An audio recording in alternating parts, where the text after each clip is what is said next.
नमस्कार, आप देख रहे हैं वीकी न्यूज और युधिष्ठिर उपाध्याय। देश की सबसे पुरानी पार्टी कांग्रेस हमेशा से ही दोगली राजनीति करती आई है, मगर अब इनकी हरकत पूरे देश के सामने बेनकाब हो रही है। खासकर हिंदुओं की भावनाओं को आहत करने में कांग्रेस ने कोई भी कोर कसर नहीं छोड़ी है। चाहे राम मंदिर या सोमनाथ के मंदिर का मामला हो या फिर साधु संतों पर अत्याचार करने का मामला, कांग्रेस ने हिंदुओं की भावनाओं को ठेस पहुंचाने वाले किसी भी मुद्दे को हाथ से नहीं निकलने दिया है। लेकिन इसके उलट कांग्रेस मुस्लिम वोट बैंक को साधने के लिए लगातार ऐसे फैसले लेती रही है जिससे मुसलमान खुश रहे। इसी बीच कांग्रेस के नेतृत्व वाली राजस्थान सरकार ने मुस्लिम तुष्टीकरण की राजनीति पर चलते हुए एक ऐसा ऐलान किया है जिसने पूरे देश में एक नई बहस को जन्म दे दिया है।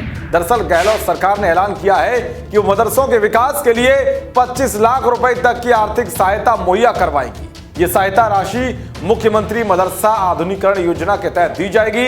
इस संबंध में राजस्थान सरकार में शामिल राजस्थान मदरसा बोर्ड के सचिव ने एक प्रेस विज्ञप्ति जारी की है, जिसके मुताबिक राजस्थान मदरसा बोर्ड में रजिस्टर्ड श्रेणी के मदरसों के विकास के लिए मुख्यमंत्री मदरसा आधुनिकीकरण योजना के अंतर्गत आवेदन मांगे गए हैं। राजस्थान सरकार ने प्रदेश भर के मदरसों को 14 अक्टूबर से 29 अक्टूबर के बीच एप्लीकेशन फाइल करने को कहा है। मदरसा बोर्ड के सचिव की ओर से जारी की गई विज्ञप्ति में बताया गया है कि आवेदन करते वक्त ये ध्यान रखना होगा कि योजना में पंजीकृत मदरसों के विकास के लिए कक्षा, कक्ष, रसोई शेड, पेयजल सुविधा और शौचालय का विकास किया जाएगा। तो वही कांग्रेस के इस मुस्लिम तुष्टीकरण वाले फैसले पर विश्व हिंदू परिषद ने सवाल खड़े किए हैं। वीएचपी के राष्ट्रीय प्रवक्ता विनोद बंसल ने क्या कुछ कहा, सुनिए।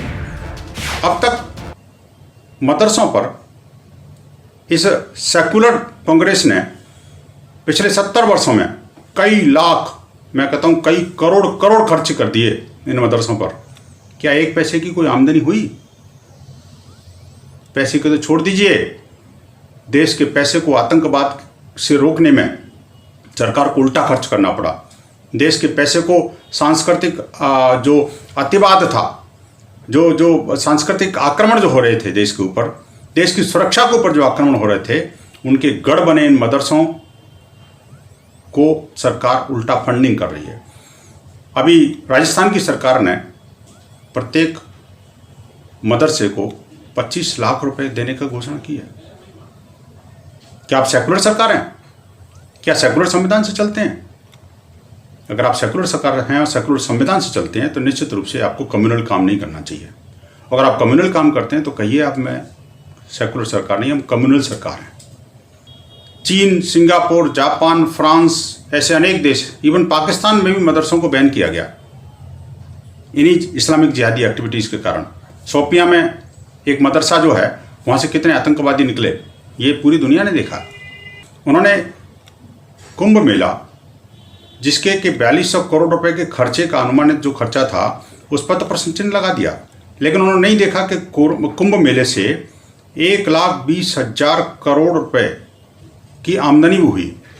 4200 करोड़ रुपए का खर्चा और 1,20,000 करोड़ रुपए की आमदनी। जानकारी के मुताबिक राजस्थान सरकार करीब 90% मदरसों के ढांचेगत विकास का खर्चा वहन करेगी, जबकि 10% खर्चे की जिम्मेदारी मदरसा बोर्ड की होगी। हर मदरसे के लिए सरकार ने 15 से 25 लाख रुपए निर्धारित किए हैं। खैर, राजस्थान में कांग्रेस सरकार का यह फैसला उनके सेकुलरिज्म के आडंबर का प्रत्यक्ष उदाहरण है कि वो मदरसों के आधुनिकीकरण के नाम पर मजहबी गतिविधियों को बढ़ाने के लिए जनता के पैसों का इस्तेमाल कर रहे हैं और उन्हीं के नेता कुंभ मेले पर उत्तर प्रदेश की योगी सरकार की आलोचना कर रहे हैं। बता दें कि कांग्रेस ने कुंभ पर ही सवाल खड़े कर दिए थे।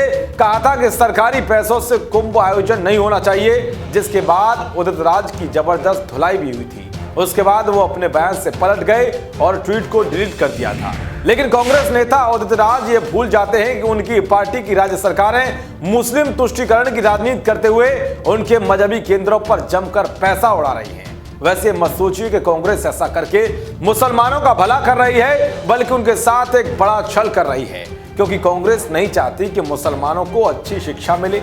वो चाहती है कि मदरसों में पढ़कर मुसलमान उनका वोट बैंक बनकर ही बने रहें, क्योंकि हर कोई ये बात अच्छे से जानता है कि जो शिक्षा अच्छे कॉलेज और स्कूलों में मिलेगी, वो शिक्षा मदरसों में नहीं मिल पाएगी। अगर मदरसों में अच्छी शिक्षा मिलती है तो फिर मुसलमानों के नाम पर राजनीति करने वाले और मुसलमानों के रहनुमा बनने वाले लोग अपने बच्चों को मदरसों में क्यों नहीं पढ़ाते, ये उनसे पूछा जाना चाहिए। बेहतर यह होता कि गहलोत सरकार मदरसों के नाम पर पैसे लुटाने के बजाय सरकारी कॉलेजों और स्कूलों की गुणवत्ता सुधारने के लिए खर्च करती, तो जिससे सभी तबके के बच्चों को अच्छी शिक्षा मिलती और प्रदेश का शिक्षा स्तर भी ठीक होता। मगर उसे राज्य के लोगों के पढ़ाई की चिंता नहीं, बल्कि अपने वोट बैंक की चिंता है। देश और दुनिया की तमाम खबरों को पाने के लिए देखते रहिए वीकी न्यूज। नमस्कार।